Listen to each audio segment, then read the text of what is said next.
Hi, welcome back to Chop's Garage. I thought it was about time we had a story time again. I know you guys like stories of what happens in the motor trade, so I thought I'd share a few of you that come across my desk. Now, first up, I get asked this an awful lot when people message in. They say that they've bought a car, has a fault, and the dealer wants to check out the fault themselves, but they don't want to take all the car all the way back to them. Are they obliged to have to do that or not?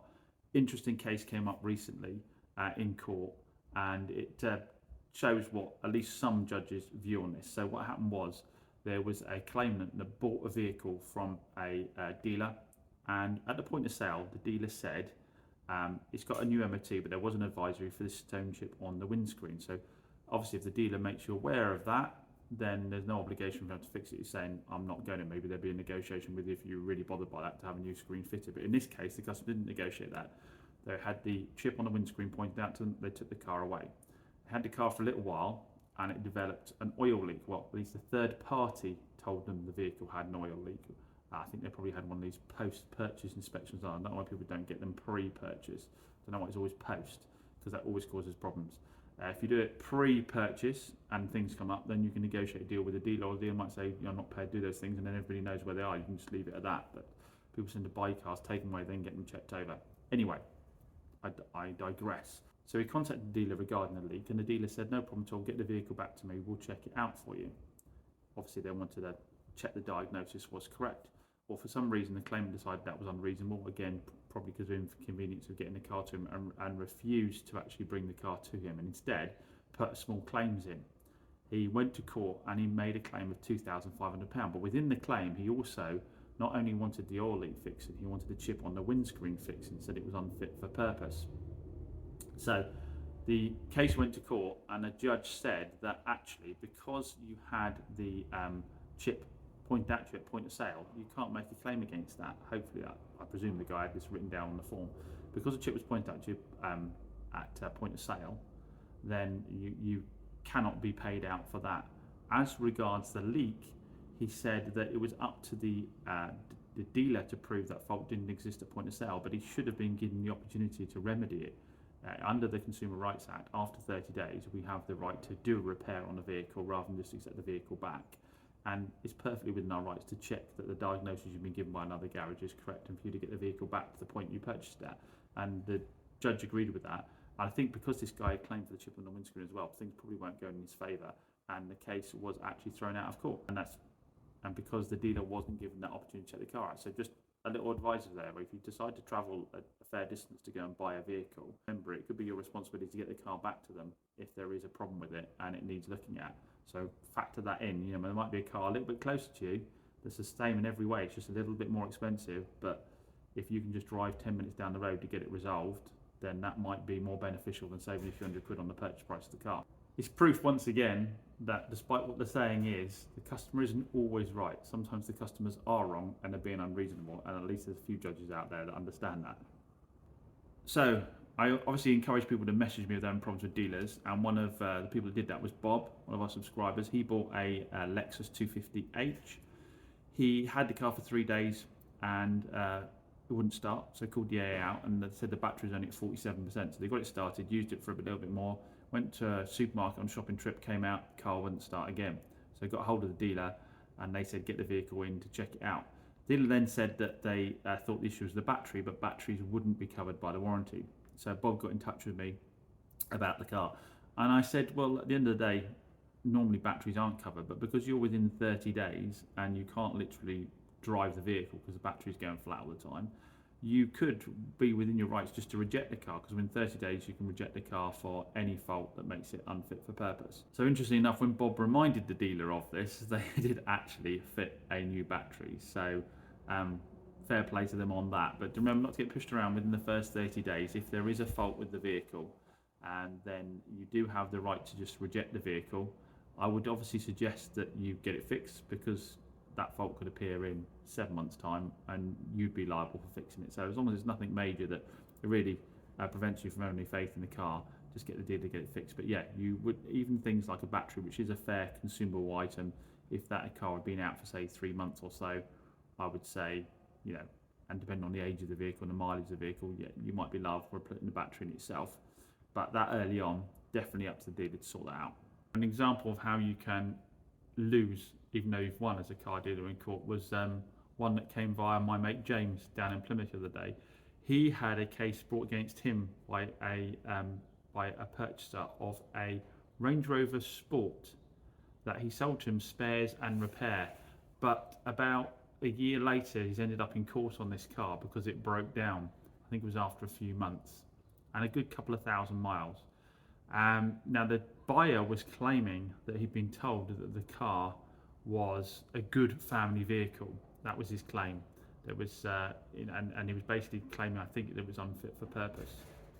Now, selling the car spares and repair to a consumer is always a risk unless you do it the right way. Now, James had done it entirely the right way, to the extent that he even shared that he'd sent an email to the customer before they came and viewed the car to say that the reason the car was being sold for half its retail value was because it was an older Range Rover Sport, and they were, I quote, renowned for breaking and being very expensive to repair. And that was the reason it was selling at that price point. So before the guy even came to see the car, he had that email in writing to say that. But he came and got the car, took it off the premises and decided to tax it and drive it away straight away, and then made this claim against James. And James has ended up in court over it. Now, luckily, he's ended up with a sensible judge. The judge has ruled in James's favour and thrown the case out. But he didn't want to risk losing, so he hired a solicitor, and he hasn't had any of his solicitor's fees covered at all. So, and the most annoying thing about it is when you put a case in with the small claims court, there is a requirement to go through mediation first. Now that means before you end up in court, you have a conversation, normally over the phone or a video call it might be, to discuss the case and see if everything can't be ironed out before it gets as far as taking up court time. Now this chap refused to actually attend the mediation, so in my mind it should have been thrown out straight away. I think there's some new legislation coming in that says that might be the case, or it'll seriously go against you. But in my mind, if he isn't prepared to do that, and then he goes to court and he loses, he should be covering all of the costs incurred by the dealer to defend himself for that spurious case. So in that scenario, even though there's a win, there's a loss, because there's all the costs of the solicitor involved, and obviously he wasn't making any margin on the car in the first place. He was selling what it owed him as a trade-in because it was going out the door as spares and repair. I have to excuse any background noise in the next one because it has started raining and I'm in an industrial unit, so it can make quite a racket on the roof. So next one's in from one of our subscribers, Ian. Asked for my opinion on a purchase of a Jaguar that he made and issues he's having with it. So he purchased a 2018 Jaguar XF, one of my favourite cars. They are great cars, but unfortunately with a 2-litre Ingenium engine, which if you've watched the channel for a while, you'll have heard this engine come up quite a lot. It's one of the latest Jaguar engines. It's been out for a while now, but it's got 2 timing chains on it, and they're both behind the gearbox, and they run into all kinds of problems, unfortunately. I'm sure there's a lot of people out there that have had them and they've not had an issue with them. There is a lot of cases of them going wrong. So Ian's problem with the car is, well, he absolutely loves the car, loves driving it, but within a few weeks of owning it, he started to have a problem on cold startup where the car would kangaroo a little bit as he was going along, to the extent where his sort of passengers are getting rocked back and forth when he pulls away in cold. The issue would gradually disappear as the car got warmer. He reported the issue to the dealer, so he got it in the December, he reported it in the February, so a couple of months later. February they got the car and had a look at it, and they collected the car, which was fantastic, had a look at it and decided to replace a VVT solenoid, so a variable valve timing solenoid, but said that there were no fault codes within the car at all. They took the car away, and at first he thought that things were better, still slightly off, still had that issue, and then gradually it got back to where it was before. It gradually got back to a point where he was having the same issues with it again, so he reported it to the dealer. They now got it in May 2024. They took the car back in again to have a look at it. I'm just checking his emails. I want to make sure I get the facts straight on this. The reason it took this time is because he, from February to May, so they didn't have a courtesy car available to him. So he took the car in, had a chat with the service manager, and the service manager said that he'd driven the car and had experienced the same issue himself from starting it from cold that kangarooed a little bit, but he didn't know what was causing it, and he suggested that they replaced the spark plugs. But because it was a servicing item, he had the car for a while, it would be his expense, especially obviously if it didn't actually resolve the issue. But so Ian decided to go ahead with that and had the spark plugs replaced on the car. Now again, initially the car seemed like it was better, but actually gradually started getting back to reoccurring with the same issue again. So he again reported the issue to the Jaguar dealer, and the car was returned in July. Again, they plugged the car in. There were no fault codes in it. The service manager actually ran the car himself for a couple of weeks to check it out, but the problem kept occurring with this low-speed kangarooing from cold. So the next thing they tried was to flush the entire VVT system and change the oil in the car. How do you flush the VVT system? I don't know. I would have thought it would just be an oil change. So they did flush the VVT system, change out the oil. Ian got the car back, ran it for a bit. The problem still persisted. Still hadn't got to the bottom of it. So he booked it in again. Now at this point, Jaguar changed their sort of tack and started to say that this was something that they all did. It was just a feature of the way these petrol engines were. They all had this similar sort of issue when they were slightly cold. So they then sent him a letter that said, or it was an email, I'm not sure whether it was a letter or an email, but basically it said that they acknowledged that it does exhibit a minor issue with idling and pickup. It was important to note that other Jaguar and Land Rover engines had similar characteristics. So now it's kind of like, oh, it's a characteristic of the car rather than being a fault. But they do write that they suspect that the issue may be related to the CVVL system. But to replace that costs £1,900, and with no fault codes to confirm that's exactly what was wrong, they weren't prepared to make that spend. They've done they said they listed the stuff they've done, the new spark plugs, although he did pay for those, the PCM relearn, the VVTi sensors, the oil and filter change on it, the testing of coil packs, testing of the compression on the engine, and they all led to temporary improvement, but the issue still come back again.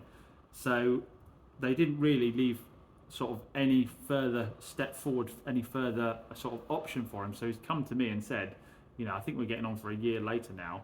What is the score? What are we gonna, what can I do with the car? How would you respond? So this is my take on this one. We're gonna have to get an update later on exactly what happened here. Throughout the process, at no point have they said prior to this letter that there isn't a fault with the car. They've kept taking the car back in. They've acknowledged there is a fault, and they've tried several fixes. If they didn't believe there was a fault, they wouldn't try the fixes. So it's clear to me that from the point of sale, the vehicle did have an issue, a fault with this kangarooing at low speed, and their attempts to try and fix that have proved that they also felt it had an issue.